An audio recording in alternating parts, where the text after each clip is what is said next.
जाहिर है ख़ास तौर पर हम 6 सितंबर के हवाले से जिसको डिस्कस करते हैं, क्या आप समझते हैं कि भारत से अभी भी पाकिस्तान को उसी तरह के ख़तरात लाहक हैं या अब नौयत बदल चुकी है? देखिए स्मिता, किसी भी कौम और मुल्क की जो सलाहियत है उसकी सलामती, सालमियत और आज़ादी की ज़ामिन होती है। नायब वज़ीर आज़म इसहाक डार कहते हैं ओवरसीज पाकिस्तानियों की सहूलतों के लिए इक़दाम किए जा रहे हैं। बरतानिया से PIA परवाज़ों की बहाली के हवाले से गुफ्तगू हुई। 1965 में हमने जज्बे से जंग जीती थी और भारत को, जो कि हमसे कई गुना बड़ा दुश्मन था, उससे शिकस्त दी थी। आज बहुत से अंदरूनी चैलेंजेस का भी सामना है। बैरूनी चैलेंजेस तो हैं ही, लेकिन अंदरूनी तौर पर बहुत से मसाइल हैं। आज फिर उसी जज्बे की ज़रूरत है, आवाम को भी, और हमारी पाक फ़ौज तो डेफिनेटली कुर्बानियाँ भी पेश कर रही है। कि जो 5th जनरेशन वारफेयर जहाँ उसकी आपने बात की है, ये बेसिकली इंडिया ने जब तमाम हरबे आजमाने के बाद जब उनसे कुछ हो नहीं सका तो 5th जनरेशन वारफेयर उन्होंने स्टार्ट की पाकिस्तान के अगेंस्ट।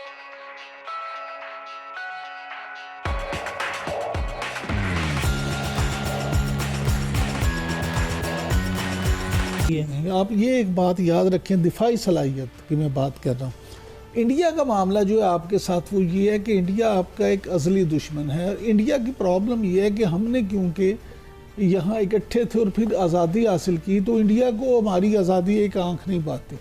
अगरचे मैं ये समझता हूँ कि हुकूमत उनकी जो मर्ज़ी है कि वो जो मोदी हमेशा अब ये नारे लगाते हैं, बढ़ के लगाते हैं कि जी हमारे लिए तो मसला ही नहीं है, हमें तो पाकिस्तान की परवाह ही नहीं है, हम तो ये वो। लेकिन फिर भी अगर इतना ही मसला नहीं है आपको, तो आप हर वक्त पाकिस्तान का नाम क्यों लेते हैं? मसला तो है।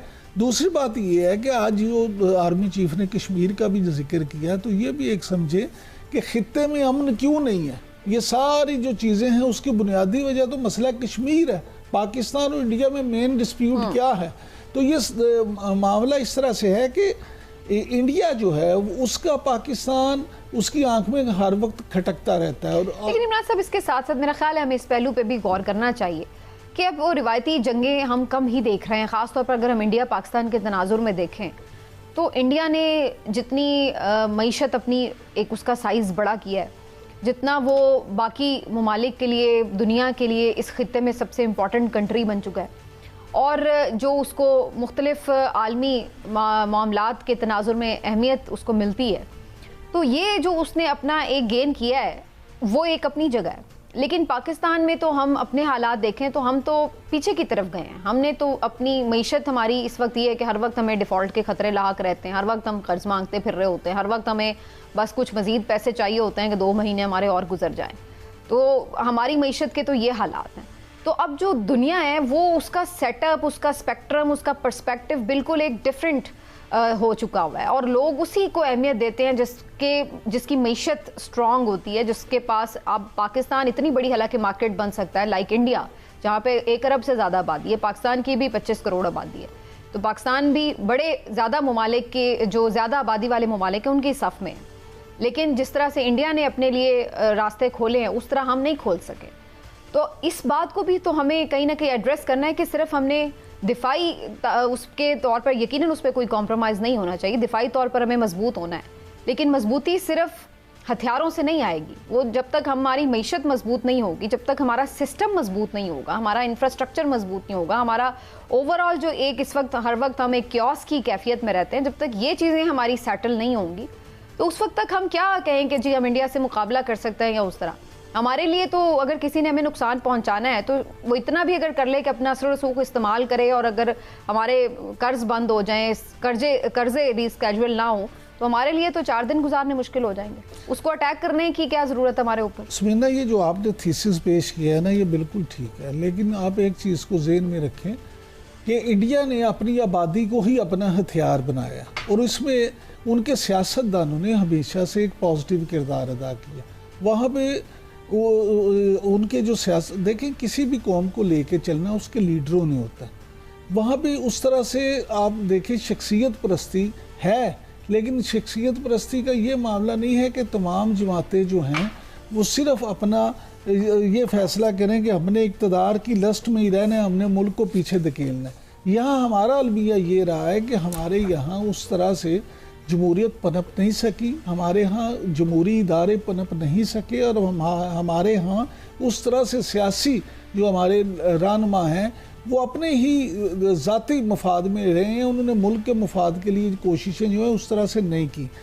अब मामला ये है कि अगर रवायती जंग नहीं है ना, तो उसकी बुनियादी वजह ये है कि दोनों ममालिक जो हैं वो एटम बम रखते हैं, एटमी कुव्वत है। अगर एटमी कुव्वत ना हो, पाकिस्तान ने धमाका ना किया होता, तो फिर आप आज ये बात नहीं कर सकती थी कि जी रवायती जंग नहीं है।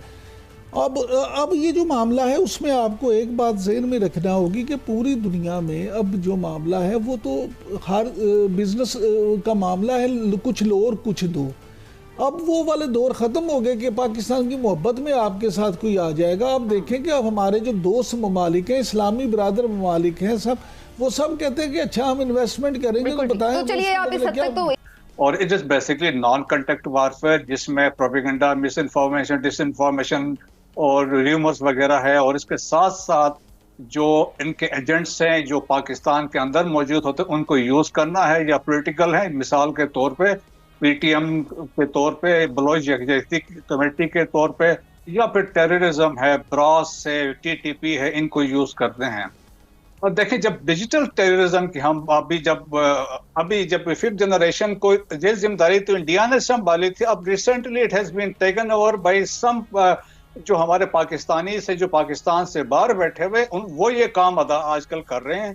और देखें, वो डिजिटल टेररिज्म इसलिए कहा गया है क्योंकि जब आप डिजिटल इक्विपमेंट को यूज करते हैं, कंप्यूटर्स को यूज करते हैं, सैटेलाइट फोन्स को यूज करते हैं, और इसके बाद आप उसमें एक नैरेटिव पुश करते हैं जो एंटी स्टेट होता है, पाकिस्तान के इदारों के खिलाफ होता है, और वही नैरेटिव जो आगे होता है वो शेयर होता है, ग्रुप्स में जाता है, और अल्टीमेट एम जो होता है कि लीडरशिप को मलाइन करना, इंसल्टिंग नैरेटिव्स के साथ। और इस डिजिटल टेररिज्म का भी ये मकसद यही है कि जी एक पब्लिक ओपिनियन को शेप किया जाए against the state, against the इदारा। और जिस तरीके से हमने रोजमर्रा जिंदगी में देखा है कि इसमें एक ये मामूल बनता जा रहा है, जिस तरह प्रोपेगेंडा है, मिस इन्फॉर्मेशन, डिसइन्फॉर्मेशन है। और अनफॉर्चुनेटली बहुत सारे ऐसे लोग हैं फौरन इस चीज़ों पर यकीन कर लेते हैं, लेकिन हमारे बदकिस्मती यहाँ पर ये पाकिस्तान में सजा और जजा नहीं है।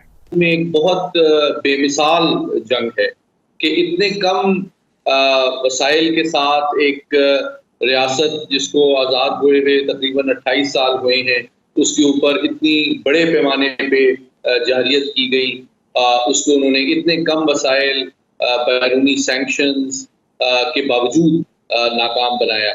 लेकिन इसमें जज्बा एक बहुत अहम तरीन पहलू है, लेकिन दो पहलू और भी हैं जिनका इदराक बहुत इम्पोर्टेंट है। जज्बा नंबर 1 है, दूसरा हमारी अवाम और हमारी फौज जो है वो यूं समझें कि यकजान दो कालिब थे, और हर मामले में उनको मुकम्मल ताईद, सपोर्ट, एहतराम और मोहब्बत जो है वो अफवाज की हमारे हर शहरी के दिल में उजागर थी। और तीसरी बात ये कि हमारी अफवाज जज्बे के साथ साथ एक और बात जो बताना बहुत जरूरी है, वो पेशा वराना महारत, जिसको प्रोफेशनल एक्सीलेंस कहा जाता है, चाहे हमारी आर्मी हो, एयरफोर्स हो, नेवी हो, उसकी दुनिया में कोई मिसाल नहीं मिलती है।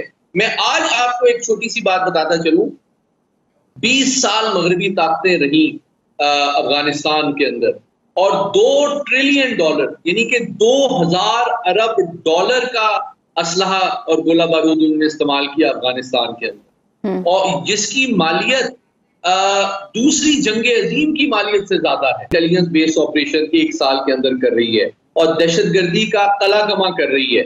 आज भी जो पेशा वराना महारत और जज्बा हमारी अफवाज का है, उसकी दुनिया में कोई नजीर नहीं मिलती है।